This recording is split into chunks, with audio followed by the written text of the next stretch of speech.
దినవృత్తాంతములు మొదటి గ్రంథము 11వ అధ్యాయము.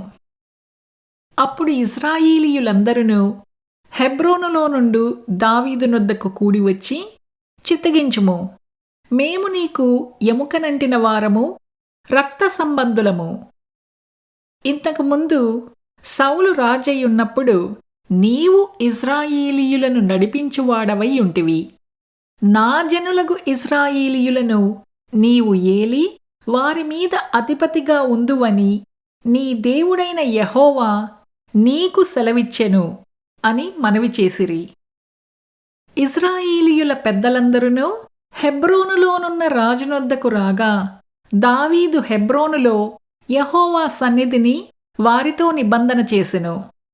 అప్పుడు వారు సమూయేలు ద్వారా యెహోవా సెలవిచ్చిన ప్రకారము దావీదును ఇశ్రాయేలీయుల మీద రాజుగా అభిషేకము చేసిరి. తరువాత దావీదును ఇశ్రాయేలీయులందరూ యెరూషలేమనబడిన యెబూసునకు పోయిరి. ఆ దేశవాసులైన యెబూసీయులు అచ్చట ఉండిరి. అప్పుడు నీవు వీని యందు ప్రవేశింపకూడదని యెబూసు కాపురస్తులు దావీదుతో అనగా, దావీదు పట్టణమనబడిన సీయోను కోటను పట్టుకొనెను.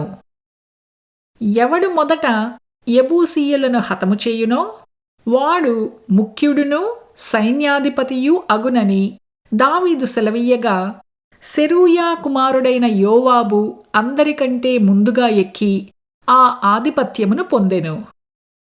తరువాత దావీదు ఆ కోటయందు నివాసము చేసినందున దానికి దావీదుపురమను పేరు కలిగెను. దావీదు మిల్లో మొదలుకొని చుట్టూను పట్టణమును కట్టించెను. యోవాబు పట్టణములో మిగిలిన భాగములను బాగుచేసెను. సైన్యములకు అధిపతియగు యెహోవా అతనికి తోడయుండగా దావీదు ఈ ప్రకారము అంతకంతకు అధికుడగుచుండెను.